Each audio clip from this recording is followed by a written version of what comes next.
right, well, welcome back to the channel. My name is Kevin. I'm Tarsha. And this is, of course, Conversations with the Crawleys, where we have conversations about faith, family, relationships, and we do recaps, reviews, and commentary on some of our favorite shows. This one is all about the latest episode.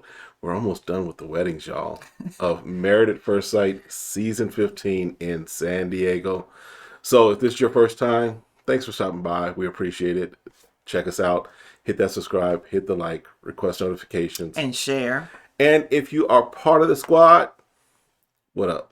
See you in the comments. Yep. All right. So, like I said, we got 4 weddings out the way after this episode. Mm-hmm. The 5th one we know. In fact, we'll just talk about Morgan and Ben. Yeah.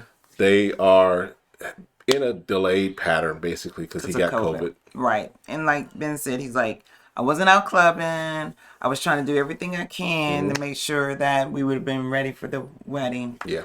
And it just couldn't make it happen. Yeah. And Morgan, she's like, oh my gosh, if anybody it would happen to me, Right. My wedding is delayed. So, yeah. So, he wasn't reckless. It wasn't something Right. so. It happens. It does, right? I think by now we recognize that COVID is part of The life. So just stay safe. Right. So, all right. So, but we pick up with Kristen and Mitch. It's like thinking it could have been monkeypox, but thank God it wasn't monkeypox. Listen, this monkeypox thing. Okay. Sorry. It's just like it could be worse. All right. So Kristen and Mitch are, we're picking up with her talking to her dad. Right. Her dad is like, yeah. He was like, well, at this point, you already here. Mm-hmm. Everybody already dressed except for me. Right. I guess if you decide you can cancel a wedding 2 weeks before, I guess you can decide at the last minute to get married to a stranger. Right. And let everybody know in like 30 minutes beforehand. Right. So yeah, he's good with it. He tells her go for it. He does call her insane initially. Right. Well, because you let me know like right when I arrived. Right. So, but as any parent, you're a grown adult. And he looked like he just stepped off the plane too. Right. And he's like, you're a grown adult. Mm-hmm. This is what we're doing for today. I guess I'm just going to have to ride with it. And he was being the sport, He was being a father. So. Yep. Mitch is over in the other part of the area of the resort, whatever it is. And all of his friends are using YouTube to try and figure out how to tie this bow tie. And 5 of them can't figure it out, poor thing. How many men does it take to tie a bow tie? Too many. If they're mentioning his friends, all of them. And so the stylist comes in. Black woman to the rescue. And she was able to get the tie done so that he wouldn't have a total meltdown and decide not to get married. Yes. So, because as he indicate, he was being a groomzilla. It was. He was just giving, he's just like, he wants anybody wants everything to go right at their wedding. Right. And since it wasn't going right for him, it was just giving more anxiety and him overthinking. I mean, for example, with our wedding, the night before, I was upset because the tux. Yes, they had messed up. They got my tux and my brother's and you almost put a hole in my door. I was frustrated. I took it out on the wall. Yes. I was like, is this a red flag? But there was other things going on. We also were graduating that same weekend, and they had told us because I had spent a long time at the tux place, and they had told us if you're not at the graduation arena by a certain time, you weren't walking. And I was like, look, I spent time and effort and money. I'm walking. So that's part of that frustration. But I can understand wanting things to go right. It out on a wall. I was like, listen. I was like, I punched a wall. I was like, you showing me this really late. Do I need to change my mind? What is going on? Anyway. But I wasn't a groomzilla. No. Mm-mm. But I was like, even though that's a lot of aggression. And here's the thing you'll always hear us talk about. We had an amazing groom's cake that everybody loved, but we never got to eat. Yeah, it was chocolate too. It yeah. looked good. Folks are still, they raving over that. This cake, and we like, wish we knew what it was like, because all y'all ate it from us, all y'all jokers. All right. So anyway, let it go. I've let it go. Sure you did. I did.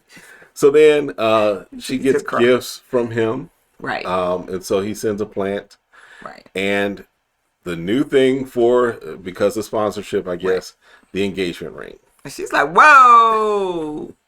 And for her, it's special. It means something because remember, she was the one that was engaged before. Right. And homeboy took the ring and he basically paid for it by putting it on a credit card. Right. Because if you buy an expensive wedding ring, obviously a lot of people do that. Absolutely. But he couldn't pay it.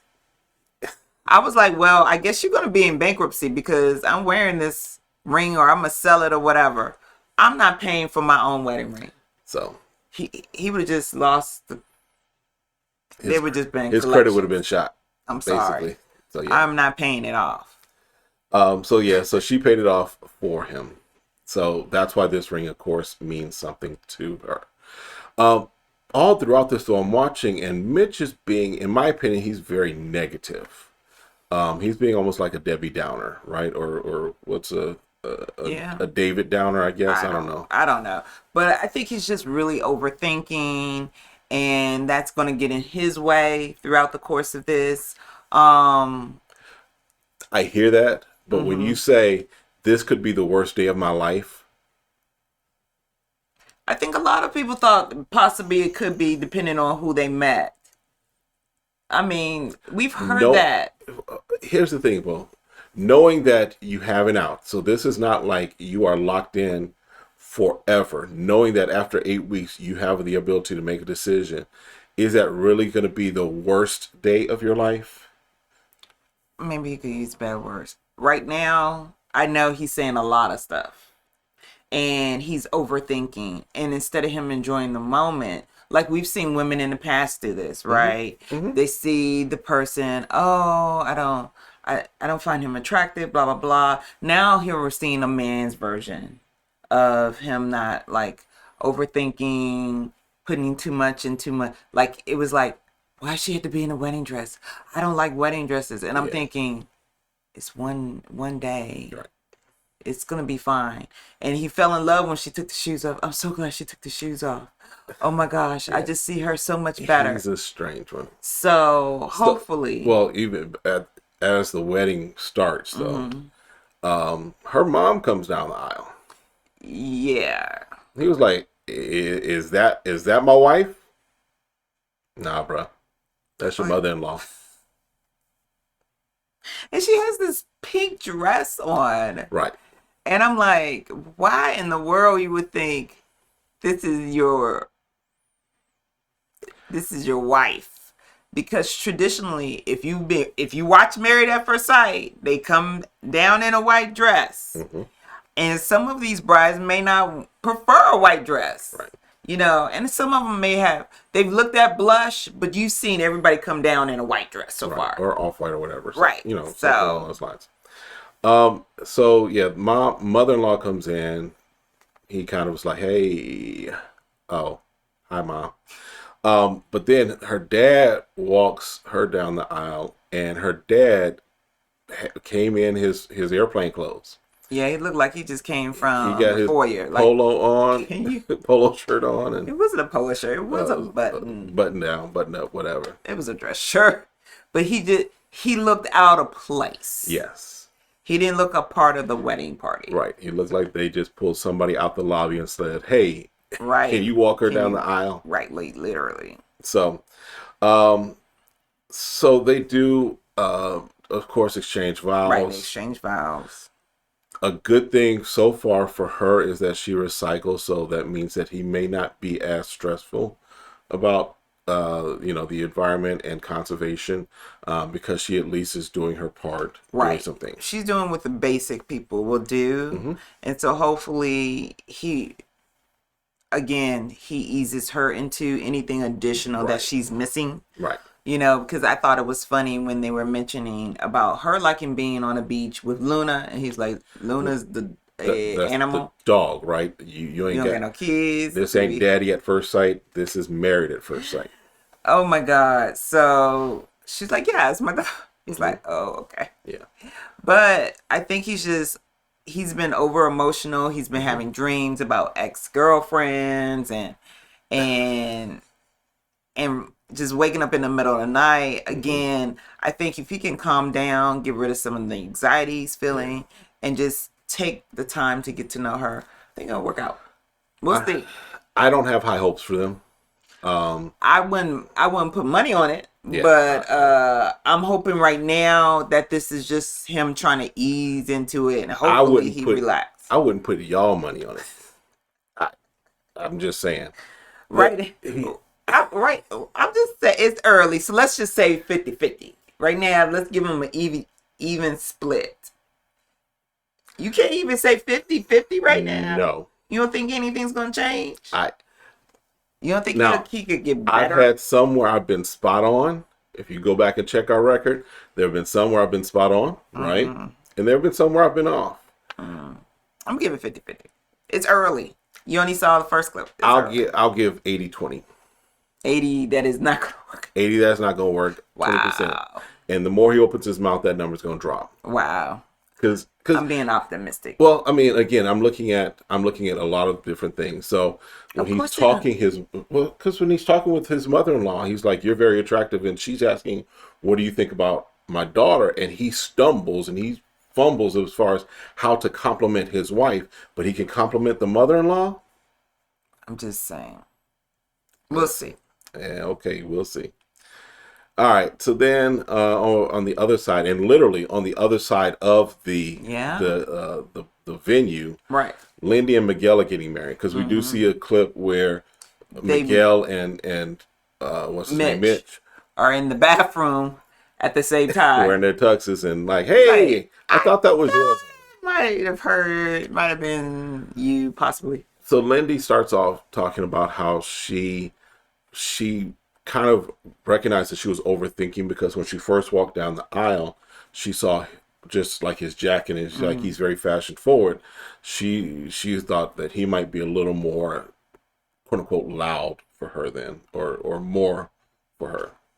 Well, everything so far is being played up as being more. True. Like literally she just got off a compound or something. The way they're making out her to be, but I'm like, you live in society right now. I can't understand how she's saying that's fashion forward. I'm like, what you were wearing when you were out with your girlfriends, it wasn't like she had on a dress up to her neck down to her ankle. Right. So I'm thinking they're playing her religion up so much. They are. I'm like, it's not matching, guys. They are. Like, I get it that she had an upbringing and maybe she's been sheltered from a lot of things in her upbringing. Right. But she's gone to college. To be a doctor, she had to go to school and meet other people outside of her area. They're treating her like, what was that show where the Amish kids like they have to leave. They left and they went to the big city. Yeah. And MTV, I forgot what it was. But basically they're treating it like she literally just left.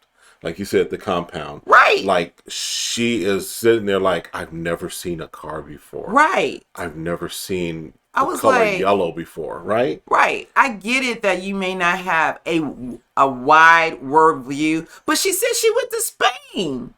So how are you making her seem so simplistically that she's so very naive? Right. She has a doctor's degree. Mm-hmm. She just indicated she went international, where has expanded. And even though she may be saying these quirky things, right, I'm just like, yeah, they're trying to create this narrative for her, and they'll do it for all of them, right? I know they'll do it for all of them, but sometimes it's annoying. And plus sometimes it's like, you're trying too hard. Right. Let it be natural. Now, maybe she'll say something that maybe might be a little off-putting or whatever, because I'll bring it back. But for the most part, I feel like she's working to be a balanced person. Right. Right. Because her brother asked the question of Miguel, and it's like, what are your feelings? Do you believe in a higher power? Mm-hmm. And he was like, well, I'm more, and he's more along the lines of he doesn't really believe in organized religion. Mm-hmm. He's like, I don't know that he could, I'm paraphrasing his words. Right. He doesn't know that he could tell someone that their religion is wrong or their belief is wrong, what have you. Mm-hmm. And the brother is like, well, I would hope that for my little sister, and he's saying that little sister were a little too much for me because she's a grown woman. Right, she is, but it'll always be his little sister. Right, I'm gonna protect my brother. I'm gonna protect my brothers and my sisters. Right, I'm gonna protect people, and I want my son to protect his sister, and vice versa. Right, but it's almost, again, he's using words, in my opinion, that again is just like we're taking this woman down a few pegs by saying, this is my little sister, I want to make sure that she's got someone. And so again, they're playing this up. And here's the thing, it does not appear that religion is such a major thing for her. Right. And I agree with that. And also, just because someone believes in a higher power doesn't mean that their world surrounds that as well. Right. So, granted, I understand How many where you're. rappers do you see on the BET Awards thanking God, talking about cussing and whatever? Again, the best question is, do you have a personal relationship? True. Because anyone can believe in a higher power. And if that's the minimum, and he's saying, well, I'm saying, I don't know, but I just don't understand. Right. Then that'd be a great opportunity. Like, well, we can have some talks and maybe I can help you understand that. And the way, instead of like, then I can't see this working out. Yeah. And the way Miguel could have probably answered that question a little better would have been like, yeah, those are great things that me and Lindy will have conversations about. Right. And then shut it off, because it's their relationship for them to navigate through how they're going to navigate that whole, belief system. Right. Anything else? No. So his friends are basically like, look, don't mess this one up. Right. We like her. In fact, we might just, kick you out the group in favor of her. Right. And then they have a nice, and they both speak Spanish. That was the other thing. She understands Spanish more than what she feels like, of speaking the language. So, again, they really find a lot of good commonality with them. So. And then Stasha and Nate. Yes. She likes kissing him. They're attracted to each other. Yes. And so that's settled. Now the main thing is, can they build this dynasty, this power couple that they both want to build? So they seem like they're on the same page. Living in certain places don't seem to be a big issue for them. I think the issue's going to come in is Nate's past. And Nate's going to have to be really honest. Giving you a tip, Nate, if you're watching. Just be honest. If you and besties hooked up, it's best to be honest. So, yeah. And take care of all that up front. Like, hey, I used to be that wild child or wild boy when I was single. Right. But the reason why I wanted to do this is because I'm ready for the future. Right. Because, and this may be a bit of foreshadowing, I don't know. But because his friends asked Stasha, how does she feel about Nate having female friends? And she's like, I'm okay with that as long as there's some boundaries, as long as, that's how that works. Right. So then a little later. But go ahead. I also want to make the point. I like that. I like the fact she stated, but I have to find out what his boundaries are. And then we need to communicate together what our boundaries are going to be. Right. That's the key. Yep. And because she was able to articulate that, I'm like, okay, cool. So she's saying she's not the jealous type. And she's saying that we can work through, as long as we are on the same page about what our boundaries are going to be, we can put them together. I like her mindset of where she's going. Right. I like it. Because then, of course, this episode, as far as all the couples are kind of making their rounds around to family and friends and what have you. And so Nate and Stasha are sitting there with Nate's friend Megan. And Megan has known him for the extremely long time of a year. And, if you remember Nate's vows, they were saying that he likes, hiking and seeing the sunsets. sunset. And Megan is like, yeah, we play games. And Stasha's like, oh, y'all play games. Nate's sitting over there looking nervous. Like he's sweating beads. So this is the phrase that some of y'all might remember, might recognize. He looking nervous like a prostitute in church. That he looking like, I hope she don't say nothing. Don't say nothing about last night. Don't say nothing about what happened 3 weeks ago. Because he's looking extra nervous. He does look very nervous. And she looks starry-eyed, like maybe she had a crush on him. We don't know. I'm just, hey. You can call it a crush. Hey, I don't know what happened between the two of them. She had googly eyes for bruh. That's why I called it a crush. No. Crush is like, oh, I'm saying it's a little more than just a crush. I think that there's more to it than what they're saying. Potentially, it could have been at the beginning, right? Because she just moved there. Mm-hmm. But again, we don't know. It's just a speculation. But we're looking at body language. And Sasha's like, whatever you thought you had, you ain't gonna have it no more. You see her, how she grabbed Nate's hand and like, we're together now. Right. So whatever you thought you had in friendship and whatever level it was on, look, I'm a music fan. Whatever level you thought it was on, Megan, it's done gone down to 0 level. Y'all used to go hiking Together. Y'all used to watch sunsets together. Right. Y'all used to play charades. Right. And guess what, baby? I don't need to call you to find out about my name. I don't need to call you. So. Because Megan was like, we can all go do this now. No. I'm just learning him. You know him for a whole year now. And Stasha was like, oh, why are you getting emotional? Why? What's this emotion that I'm seeing? Why are you getting emotional? Year, right? She's like, it was a year, right? Girlfriend, you better go find some other friends because Nate ain't your friend no more. Mine. So, I think we've mentioned this before.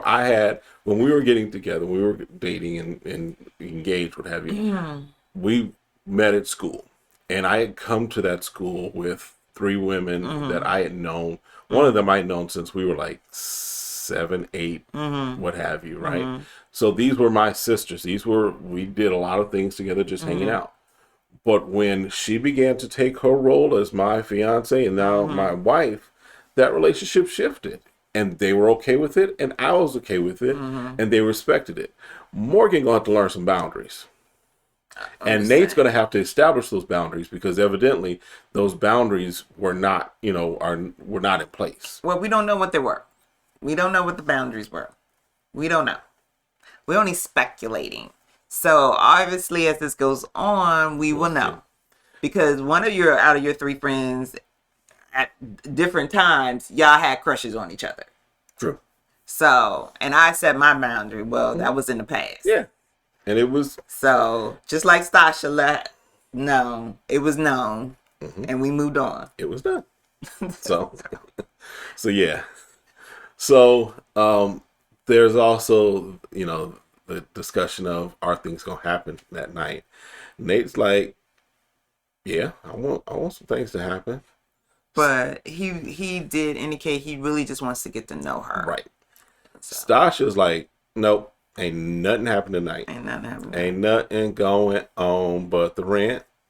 So. Yeah. Yeah. All right. And then, y'all know I speak in songs sometimes. All right. So then Alexis and Justin, I'm assuming they may have had them a different weekend or something. I don't know. Yeah, it's possible. Or even a different day. She feels that he balances her. Yes, which is all good signs. She's smitten. She is, because as she gets to know him and they're talking and, he really wants to please her and take care of her and everything. And they're kind of just really talking through things and getting to know each other's family. And the family, Justin's family is really taking to her and different stuff like that.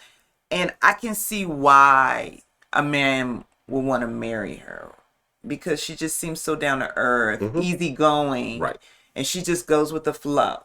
But yet you can still see her own personality. Absolutely. So she doesn't lose herself, but she tends to go with the flow. Yeah. So. Because his brother, you remember his brother had issues with the whole thing. The brother's like, he feels good after talking to her. He's like, yeah, this is a good thing. This is it. Your way is different than my way.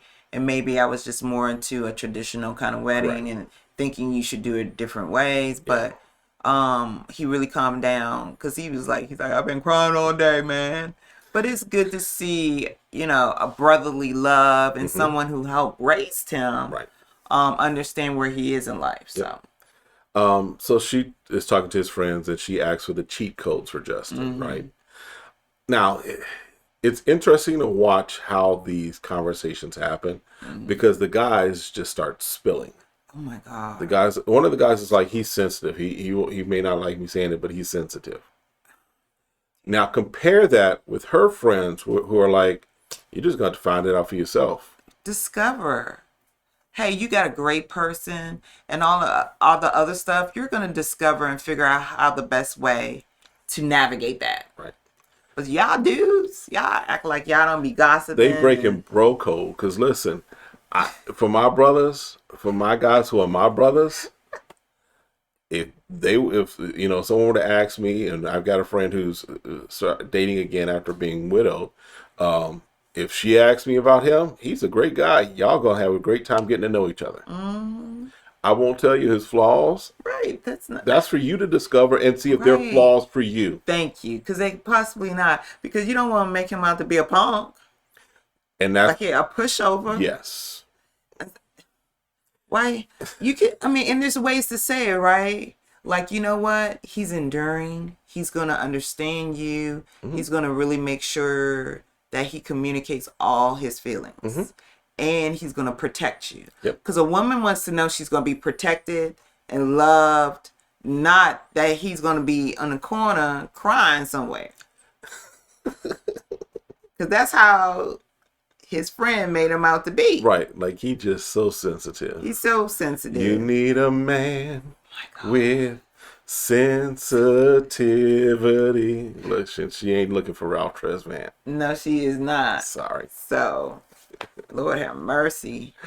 But he did pass the grilling session with her friends and sister. Right. So they're like, okay, I feel like you're a solid guy. Your intentions are right. And then everything else will come. Yep. And then they do the garter thing, right? Where he pulls the garter off. Now, Alexis' mama over in the corner like, put it on your big toe, put it on your ankle. Don't let him go up your leg. Alexis like, Ma, shut up. I'm trying to pay attention because he giving me the full dance. He doing like Thunder from Down Under. He the lightning bolt. He like the lightning bolt come. He trying. He tried. He just so tall. He look like a little boy. He pulls off his suspenders and he realized he was hiding behind the suspenders. He's so thin. And he does. He does his thing, man. He does his thing. So I think she enjoyed it. You know, the whole dance. And so he got it off finally. And so we did see a bunch of the couples go to their rooms to retire for the evening. We spent a lot of time with Justin and Alexis in their room. We sure did. It was like, y'all filming something else? 'Cause they going a little long. Hey, they know it's been steamy all night. And Justin's like, y'all need to. He's like, y'all need to leave because I am standing at attention. Right. He tells them, he's like, what look. I mean. He's like, look, I've been celibate a year and a half, and this woman keep putting these lips on me. Them chocolate lips. Hey. So. And she's like, neither one of them, they're kind of like both along the mindset of they want to definitely get to know each other and connect. Right. But she's like, well, look, if something happened in the middle of the night, I want to make sure she want to make sure she's cute enough for it to happen and make sure she looking right. Listen, I don't know. We'll probably see next episode. I think they'll be the first ones to consummate. They're the first to consummate. I think they'll be the first ones to consummate. It doesn't sound like they did just from the previews, but I do think that they'll be one of the, if not the first one, they'll be definitely in the top two of doing it. So doing it. Doing it well. All right, that's enough for this one. Y'all know what to do. Hit that subscribe, hit the like, request notifications, and share. And we will see y'all in the comments. See y'all next time. Be blessed.